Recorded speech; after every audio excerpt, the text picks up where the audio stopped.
بسم اللہ الرحمن الرحیم۔ السلام علیکم۔ آج کل بات ہو رہی ہے ٹی وی کے اوپر، میڈیا کے اوپر، حکومتی ارکان کے اندر، کیبنٹ کے اندر عام لوگ بات کر رہے ہیں قادیانیت کے اوپر کہ قادیانیت کے متعلق مسلمانوں کا کیا عقیدہ ہے، کیا سوچ ہے، کیا فہم ہے۔ اس کے ذیل کے اندر ایک حمزہ علی عباسی نے ایک ویڈیو بنا دی جس کے اندر اس نے کچھ اس طرح کی باتیں کر دیں کہ اگر ہم اس کو کافر کہہ دیا ہے، ہمارا حق ہے ان کو کافر کہہ دینا، تو ان کا حق ہے کہ وہ خود کو مسلمان کہیں، جو بھی کہیں۔ یہ ایک اس کی اپنی سوچ تھی، جو بھی اس نے سوچا، جو بھی اس نے انڈرسٹینڈ کیا، اس کے مطابق اس نے بات کر دی۔ ایک ہمارے دوسرے بھائی ہیں زہیب ہٹک، انہوں نے اس کے اوپر ایک اور ویڈیو بنا دی کہ جی یہ حمزہ علی عباسی جو ہے یہ کون سی پٹی کے اوپر ہمیں چڑھانے کی کوشش کر رہا ہے، یہ ہمیں کیا سمجھانے کی کوشش کر رہا ہے، مسلمان ہے، یہ فلان ہے، یہ ڈھینگ ہے، اس طرح کی باتیں کرنی شروع کر دیں۔ میرے بھائی بات یہ ہے کہ آپ جس کو جو دل کرے یا ہم جس کو جو دل کرے وہ سمجھتے رہیں، لیکن کیا ہمارا اس چیز کے اوپر اختیار ہے کہ ہم کسی کو بھی اس چیز کے اوپر کنونس کریں کہ جو ہم سمجھ رہے ہیں وہ اپنے آپ کو بھی وہی بات کہے؟ کیا یہ ہمارا اختیار ہے؟ یا کیا ہمیں اس طرح سوچنا چاہیے؟ یا اس کو اگر ہم دوسری طرف سے دیکھتے ہیں تو کیا جتنے ہمارے کرسچن کنٹریز ہیں یا یہودی کنٹریز ہیں، یہ سب کے سب لوگ جو ہے، ان لوگوں کو چاہیے کہ ہم مسلمانوں کا اس طرح سے قتل عام کریں اور ساتھ کہیں جی ہمارے نبی جو تھے وہ حضرت عیسیٰ علیہ السلام تھے، حضرت موسیٰ تھے، ان کے نبی بعد میں آئے ہیں، ان کو ہم نبی بھی نہیں مانتے، تو یہ تو سارے ہمارے ساتھ تھے، یہ تو مرتد ہو گئے ہیں، اور مرتد کی سزا قتل ہے، اور اس چکر میں ہم سب کو قتل کرنا شروع کر دیں جہاں جہاں پہ جو بھی ہے۔ اور اسی سلسلے میں ہمارے پاس مسلمانوں کے ممالک کے اندر جو یہودی، نصرانی اور اس طرح کے ہوں سارے، ان سب کو ہم قتل کرنا شروع کر دیں، ایک عجیب و غریب قتال کا سلسلہ شروع ہو جائے۔ یا اس کے برعکس یہ سارا معاملہ علمی طریقے سے ہونا چاہیے کہ جو آپ کے اشکالات ہیں وہ آپ اگلے کو بتائیں، جو اگلے کے اشکال ہیں وہ آپ کو بتائے۔ کیا آج تک ایسا ہوا ہے؟ کہ آج تک ایسا ہوا ہے؟ یہ جو ہمارے ہٹک صاحب ہیں، کیا انہوں نے کبھی قادیانیوں کے ساتھ بیٹھ کے کبھی ان سے پوچھا کہ وہ کہتے کیا ہیں؟ ایک تو یہ ہے کہ ہم ان کے متعلق کیا کہتے ہیں، ایک یہ کہ وہ کیا کہتے ہیں، ان کا اپنا کیا نیریٹو ہے، ان کی اپنی کیا سوچ ہے، ان کا اپنا کیا عقیدہ ہے، اور وہ کتنا مضبوط عقیدہ ہے۔ بڑی یہ بنیادی چیز ہے کہ اگر وہ ایک عقیدے پہ کھڑے ہیں تو اس کی بیسس کیا ہے؟ کیا ہم نے کبھی سوچا ہے؟ یا فقط ان کو ایسے کارڈ کے سائڈ پہ کر دیا، جو دل پہ کرو؟ مطلب یہ عجیب و غریب ہے کہ ہم نے ان کو چھٹی دی ہوئی ہے کہ ان کو ہم نے کاٹ کے پھینک دیا اور جو وہ مرضی کرتے پھر، اور ہم یہاں پہ کرتے رہے کافر کافر قادیانی کافر، کافر کافر احمدی کافر۔ کیا اس سے وہ ختم ہو گئے ہیں؟ کیا جو ہمارا آبجیکٹیو تھا اس سارے معاملے کے متعلق وہ پورا ہو گیا؟ کیا ہم یہ چاہتے تھے کہ ان کو ہم علیحدہ کر دیں، علیحدہ کرنے کے بعد وہ بے شمار تعداد میں ہو جائیں، وہ کروڑوں میں پہنچ جائیں؟ کیا ہم یہ چاہتے تھے؟ کہ ہم یہ چاہتے تھے کہ ہم ان کو سمجھائیں اور واپس اپنے جو ہے نا اصل اسلام کی طرف لے کے آئیں؟ کیا ہم یہ چاہتے تھے؟ کیا ہم وہ لوگ نہیں ہیں جس کے متعلق قرآن میں آتا ہے کنتم خیر امۃ اخرجت للناس؟ کیا ہم وہ لوگ نہیں ہیں؟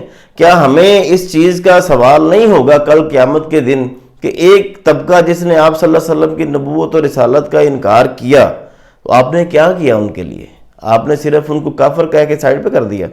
آج ہم کسی یہودی کو یا کسی عیسائی کو یا کسی ہندو کو تو دعوت دینے کے لیے کہتے ہیں کہ یار یہ جس نے ان کو مسلمان کر لیا اس نے بڑا کام کر لیا، لیکن یہ کہتے ہیں قادیانیوں کے ساتھ تو بات بھی نہیں کر رہے، ان کے ساتھ تو لین دین بھی نہیں کرنا۔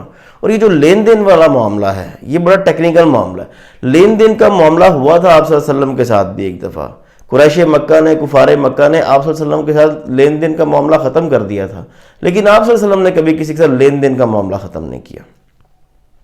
ابھی اس میں ہمیں دیکھنا چاہیے یہ جو لین دین والی ساری باتیں ہیں اس کے اندر ہم کس کی سنت کے اوپر عمل کر رہے ہیں۔ کیا ہم میں سے کسی نے قادیانیوں سے بات کی کہ ان سے پوچھا ہو کہ ان کے کیا عقائد ہیں، کیا وہ سوچتے ہیں، کیا ان کا پوائنٹ آف ویو ہے؟ کبھی پوچھا؟ نہیں پوچھا۔ کیوں نہیں پوچھا؟ جی 1973 کے آئین کے اندر ہم نے ان کو کافر کہہ دیا۔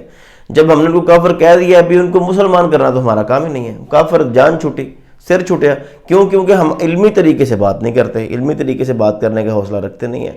تو میرے بھائی بات یہ ہے کہ سب سے پہلے جو بات ہے نا، میں نے ذاتی طور پہ قادیانیوں سے بات کی ہے ذاتی طور پہ، اور اگر آپ میں سے کسی کو شوق ہو تو میری ٹویٹر کی وال کے اوپر جا کے ٹویٹس اینڈ رپلائی کے سیکشن میں جا کے دیکھ سکتا ہے کہ میری کیا ان سے باتیں ہوئیں۔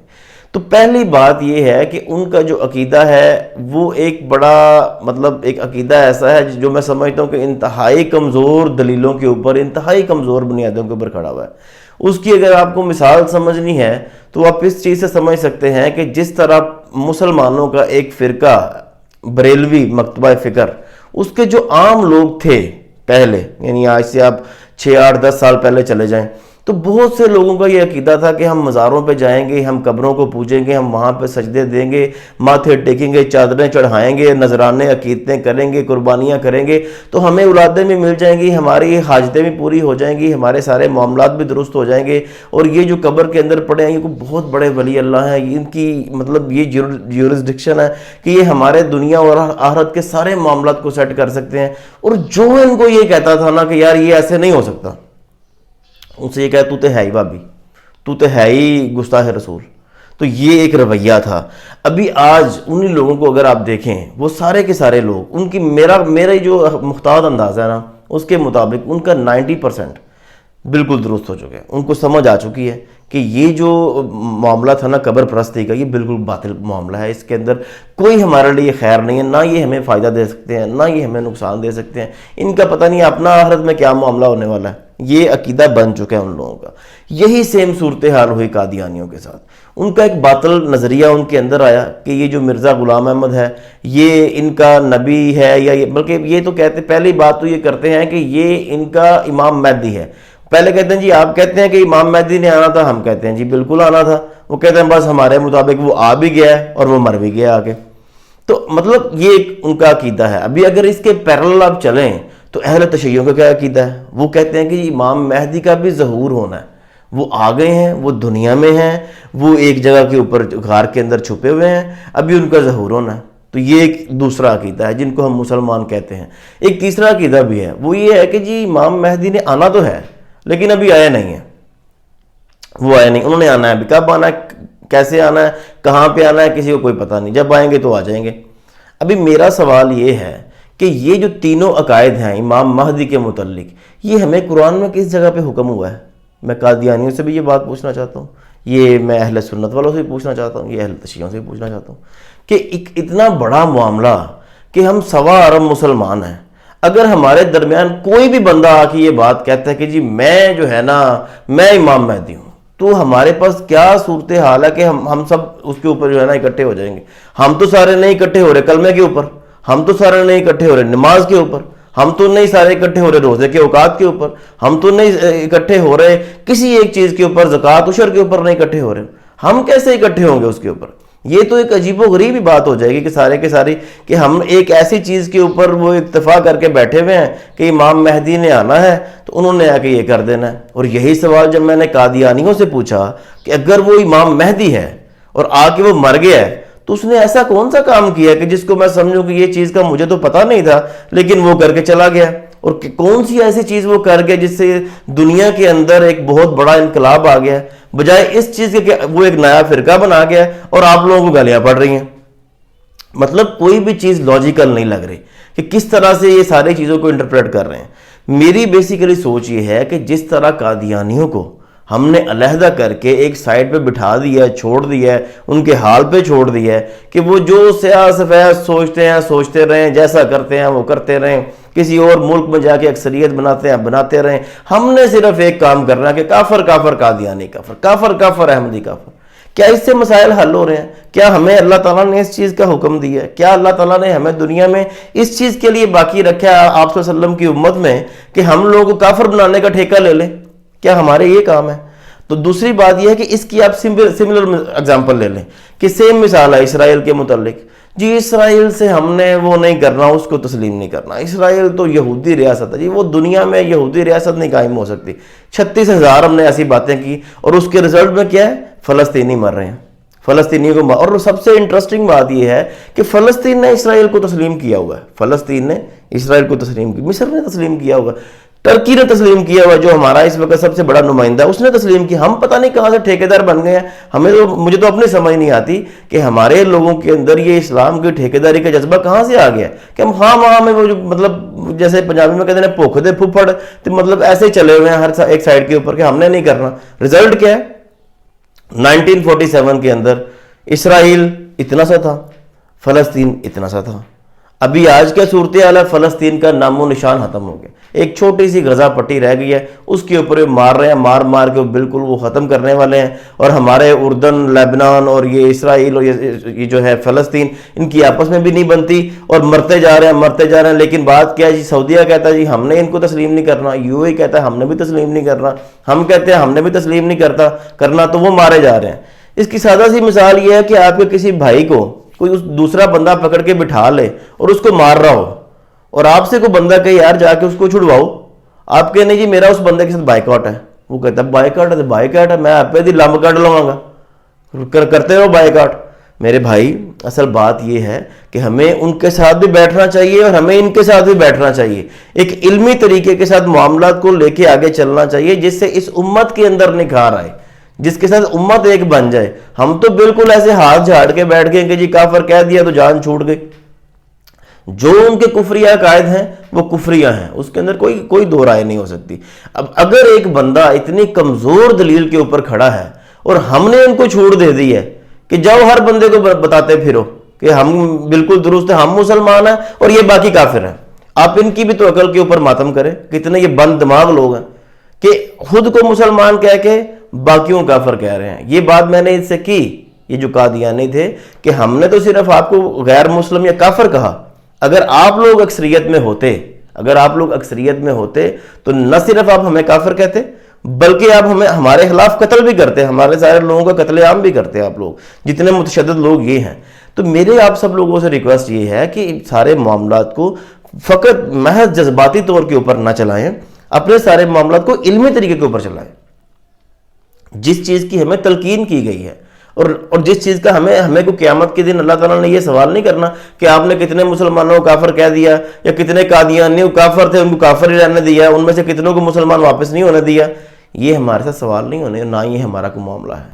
تو میں آپ سب سے یہی دوبارہ ریکویسٹ کروں گا کہ آپ اپنے جتنے بھی معاملات ہیں اس قسم کے، اس کو علمی طریقے سے لے کے آئیں. اور حمزہ علی عباسی نے اگر ایک پوائنٹ آف ویو دیا ہے تو اس کے اوپر ٹوٹ پڑنے کی کوئی ضرورت نہیں ہے، اس کا اپنا اوپینین ہے. اس نے کسی چیز کو بیس بنا کے سوچا، ہاں اگر آپ کے پاس کوئی علمی چیز ہے، علمی دلائل ہیں، آپ ان سے بات کریں.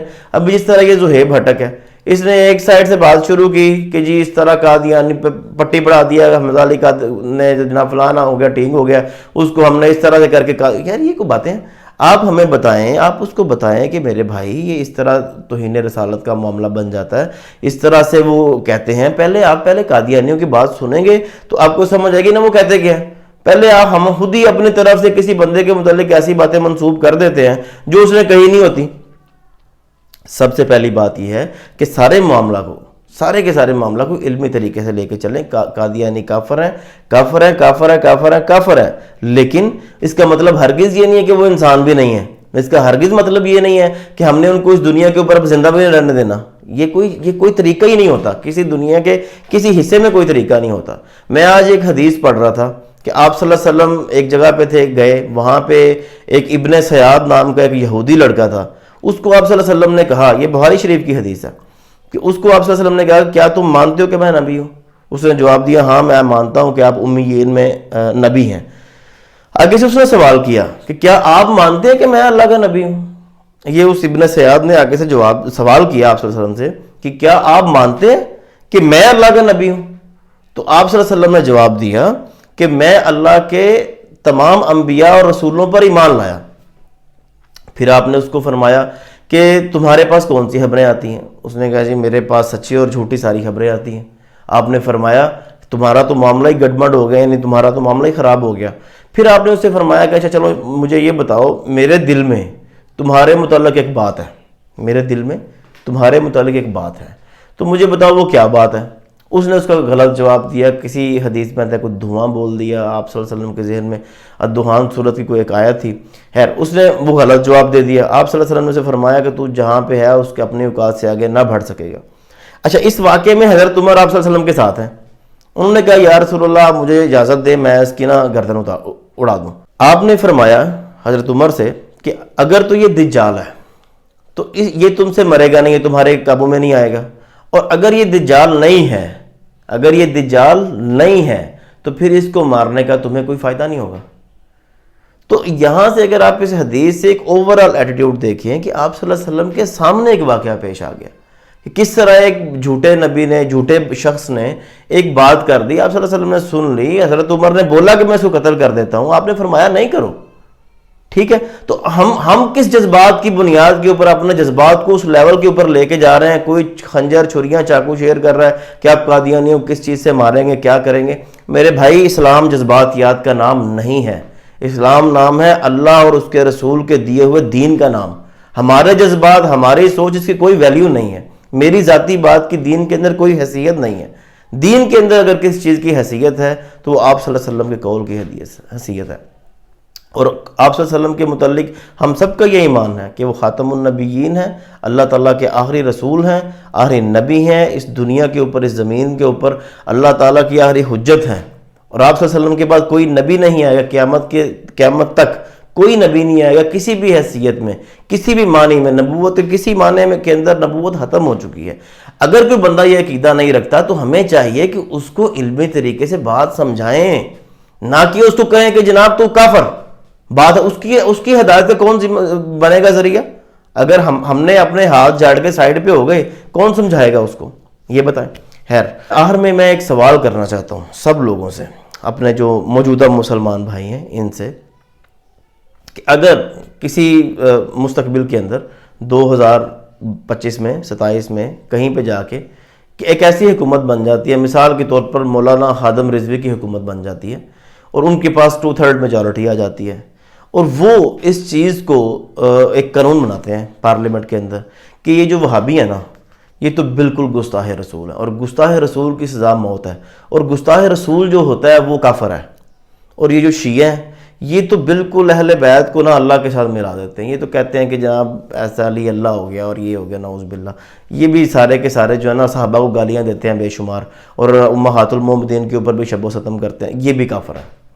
مجھے یہ بتائیں کہ ایک قانون بن گیا آئین کے اندر کہ وہابی بھی کافر ہو گئے اور شیعہ بھی کافر ہو گئے، اور یہ سنی ہے نا، یہ بالکل مسلمان ہے. تو میرا سوال یہ ہے کہ اس طرح کرنے سے یہ دونوں کافر ہو جائیں گے؟ یہ ذرا جواب دیجیے گا. اللہ حافظ.